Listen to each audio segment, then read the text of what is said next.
बताती है कि जब यीशु मसीह का जन्म हुआ था ना, तो तारे चमकते हुए जा रहे थे। क्या चमकते हुए? तारे। तब लोगों ने क्या, जो ज्योतिषियों ने देखा, तो वो क्या किया, राजा के घर में जाकर के पूछने लगे कि अब ये तारा जो जा रहा है, ये राजा के ही घर में जन्म लेगा, कोई राजा ही पैदा होगा। और राजा ही थे, लेकिन उनको ये नहीं पता था कि राजाओं का राजा चरनी में जन्म ले लेंगे, राजाओं का राजा गौशाले में जन्म ले लेंगे। हैरानी होती है ना, अगर कलेक्टर आकर के हमारे बर्तन में खाना खा के चला जाए तो है, इतने बड़ा आदमी है, मेरे घर तो मेरी थाली में खा के है। तो सोच लो, वो राजाओं का राजा तुम्हारे लिए आकर के चरनी में जन्म हुआ, तुमको तो कितनी धन्यवाद करना चाहिए। आपको और मुझे तो कितनी परमेश्वर की महिमा करना चाहिए। इतनी बड़ा, इतनी ऐसा प्रेम कौन करेगा जी? कोई नहीं करता। आपके और मेरे पास, अरे आप और मैं बीमार पड़ जाते हैं ना, तो कई बार लोग पूछते नहीं है। ऐसे दुनिया बहुत भरी पड़ी है, पुरानिया माँ बाप खाट पे रहते हैं, कोई बेटा बेटियां नहीं पूछता। नहीं सुनते हो क्या आप? चलो मसीह आपके लोग पूछते हैं, लेकिन संसार में बहुत से दुखी भरे पड़े हैं। लेकिन यीशु मसीह क्या करता है? हम सबके पापों के लिए इस दुनिया में आ गए, हम सबके गुनाहों के लिए इस दुनिया में आ गए। जिन भार में वो दबे पड़े हैं, जिन गुनाहों में वो दबे पड़े हैं, जिन पापों में फंसे पड़े हैं, जिन निराशाओं में वो दबे पड़े, प्रभु कहता है, हे बहुत से दबे हुए लोगों, मेरे पास आओ, मैं तुम्हें क्या दूंगा? विश्राम दूंगा। प्रभु के पास आने वाला चिंता से क्या हो जाता है? मुक्त हो जाता है। प्रभु के पास आने वाला चिंताओं से आजाद हो जाता। फिर उसको घर बनाने की चिंता नहीं रहती, फिर उसके बेटे बेटियां की शादी करने की चिंता नहीं रहती, फिर उसको पढ़ाई करने की चिंता। सब कुछ करेगा फिक्र से आजाद होके, सब कुछ करेगा, चिंता नहीं लेगा। चिंता लिया आंटी आपने, ट्विंकल का रिश्ता किया तो आपसे हो गया ना, है? बहुत बढ़िया किया ना। लोगों ने बोला इतनी में तो शादी हो जाती, इतनी तो पूरी ने तूरी देती, इतनी बढ़िया प्रभु ने कर दिया। तो प्रभु होता है ना, तो काम क्या हो जाता? आसान हो जाता है। प्रभु के लेके साथ चलोगे ना, तो तुमको तुम्हारा सफर भारी नहीं लगेगा, तुम्हारा सफर तुमको क्या नहीं, कठिन नहीं लगेगा। ये 70 साल 80 साल की जिंदगी बोझ नहीं लगेगी। प्रभु के साथ ले लो, नहीं तो 70-80 साल तो तुमको पहाड़ लगेगा, है ना? लगेगा कितनी भी बड़ा साल है, लेकिन प्रभु के, जब हम प्रभु होते बोलते साल के ऐसे टप जाता है। कितनी साल का हो गए, पता नहीं चला, इतनी उम्र हो गई हमारी, है ना? अभी तो बच्चे निके निके थे, अब इतने बड़े बड़े हो गए, टप गया, पता नहीं चला। उस समय में प्रभु के पास जाने का समय आ जाएगा, ऐसे पता नहीं चलेगा। नहीं, वही प्रभु नहीं होता तो खाने की चिंता, घर बनाने की चिंता, पढ़ाई की चिंता, बच्चों को भविष्य की चिंता, शादी कैसे करेंगे, सब तरह तरह की चिंता लेके दबे रहते। जब तो जीने का जी करता नहीं, जीने का जी करता। लेकिन अब वो चिंता है नहीं, इसलिए टाइम सब कुछ करना है, लेकिन हम क्या करते हैं? प्रभु पर डाल देते हैं अपनी चिंताएं। तो कितने लोग अपनी चिंताएं प्रभु पर डाले? थोड़ा हाथ उठाइए, सच बोलना।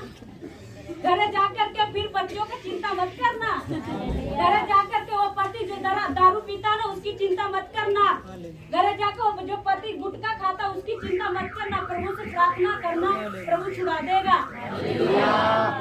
जो बेटा तुम्हारी बात नहीं मानता ना, घर जाके चिंता मत करना, प्रभु के हाथों में देना, तुम्हारा बच्चा बात मानने लग जाएगा।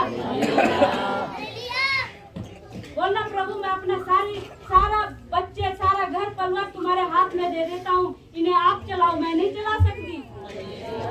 मेरे बच्चों को आप चलाओ प्रभु, मेरे घर को आप चलाओ प्रभु, मेरे घर का मालिक बनो प्रभु। तब प्रभु क्या करेगा? तुम्हारा घर लेके जब चलाएगा ना, तो तुमको लगेगा कि मैं चल रहा ना। तो आगे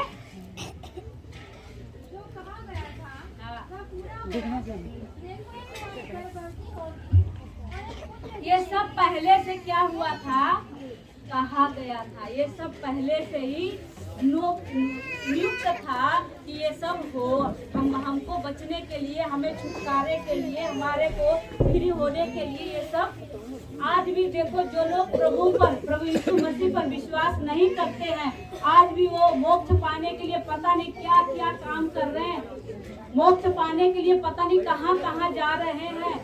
मोक्ष पाने के लिए पता नहीं किन किन पापड़ बेल रहे हैं और उनको मोक्ष नहीं है। फिर भी कहते हैं कुत्ता बनूंगा, बिल्ली बनेंगे मरने पर।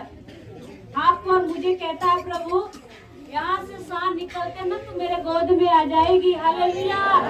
84 लाख यूनिया भोगने की जरूरत नहीं पड़ेगी। प्रभु फ्री में हमको क्या करेगा? स्वर्ग दे देगा।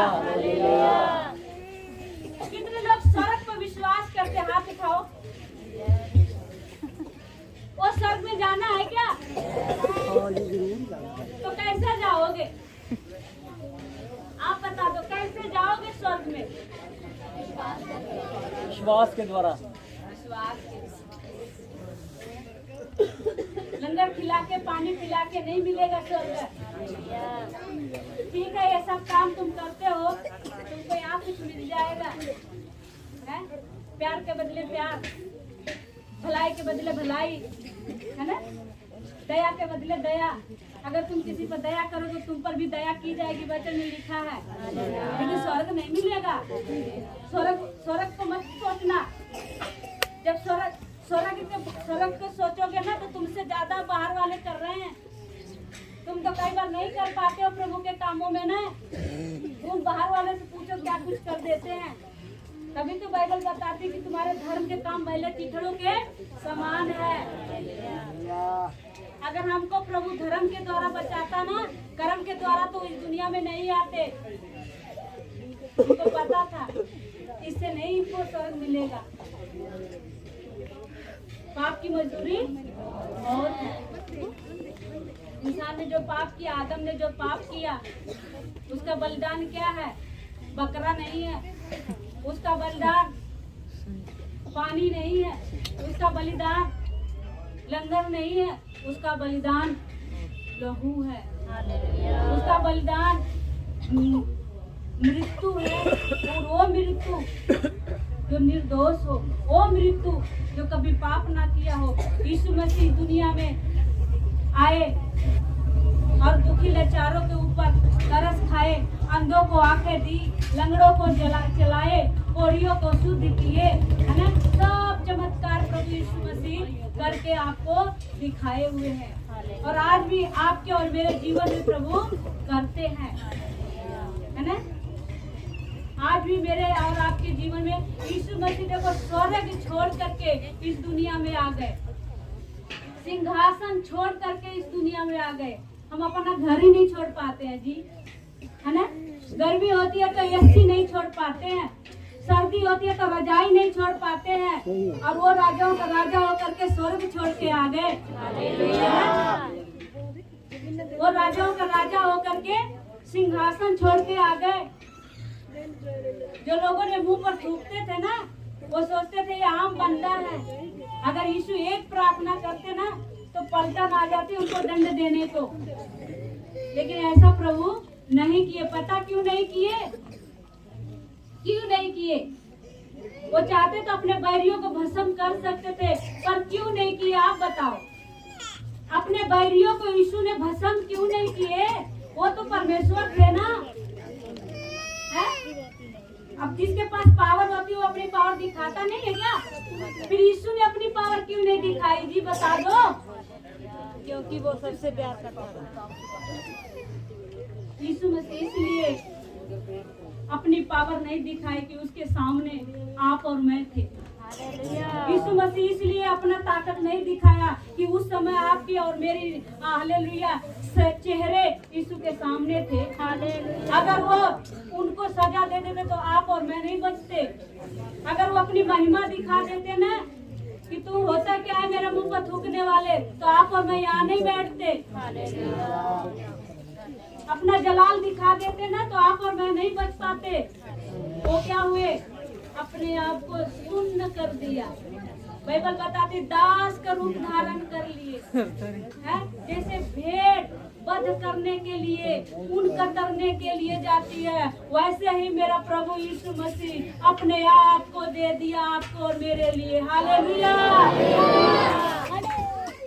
वैसा ही यीशु मसीह आपके और मेरे लिए दे दिया। अब इतनी बड़ा प्यार को आप और मैं ना समझे तब प्रभु क्या करेगा? तब वही है, बहुत बड़ा एक नरक का ज्वाला आपको इंतजार कर रहा है जब इस दुनिया को छोड़ेंगे तब। इसलिए क्या करना, हमें समझना है छुटकारे को, है ना, जानना है उस कीमत को जो यीशु ने हमारे लिए चुकाई है। क्रूस पर आपकी कीमत चुका दी गई है, क्रूस पर आपको क्षमा कर दिया गया है। उस क्रूस के ओर देखो, प्रभु आपके पापों को क्या किया है? क्षमा किया हुआ है। अब कोई ऐसी ताकत नहीं है जो आपको दंड दे सके। आपको प्रभु ने क्या किया? बचा लिया है। ये आपको क्या करना चाहिए? अपने अंदर से घोषणा करना चाहिए। और आपकी घोषणा मैं नहीं कर सकती जी, वो आपको यकीन करना पड़ेगा कि यीशु मेरे लिए इस दुनिया में आए, यीशु मेरे लिए दुख उठाए, यीशु मेरे लिए चरनी में आए, यीशु मेरे पापों के लिए आए। ये आपको विश्वास करना पड़ेगा। मैं अपने पापों का माफी मांग सकता है, मैं अपने लिए विश्वास कर सकता है, आपके लिए तो आप भी विश्वास करोगे। आपको विश्वास है क्या कि यीशु आपके लिए इस दुनिया में आया, यीशु आपके लिए इस दुनिया में दुख उठाए? विश्वास है? विश्वास है तो प्रभु आपको क्या करे? आशीष दे, छुटकारा दे। और इस वचन के द्वारा प्रभु आपके जीवन में ढेर सारी खुशियाँ ये साल लेके आए। और प्रभु से बोलना है कि प्रभु इस साल मैं तेरी महिमा और ज्यादा करने पाऊँ। शायद 2023 में तेरे लिए नहीं जी पाया, शायद 2023 में तेरी महिमा नहीं कर पाया, शायद 2023 में तेरा गवाह नहीं बन पाया। अब 2024 में तेरे लिए जीने पाऊँ प्रभु, 2023 में तेरी महिमा करने पाऊँ प्रभु, 2023 में तेरा जिंदा गवाह बन के खड़ा होने पाऊँ प्रभु, अपने नगरों में, अपने शहरों में, अपने रिश्तेदारों में, अपने पड़ोसियों में, है ना। जब पानी के कारण लड़ाई हो जाती है, पशु के कारण लड़ाई हो जाती है, भेड़ बकरियों के कारण लड़ाई हो जाती है, प्रभु मैं तेरा गवाह बन करके खड़ा हो जाऊं अपने लोगों के बीच में, तो प्रभु क्या करेगा? तुमको ताकत देगा, बल देगा और तुमको चलाएगा। इस वचन के द्वारा प्रभु आप सबको आशीष दे। हालेलुया।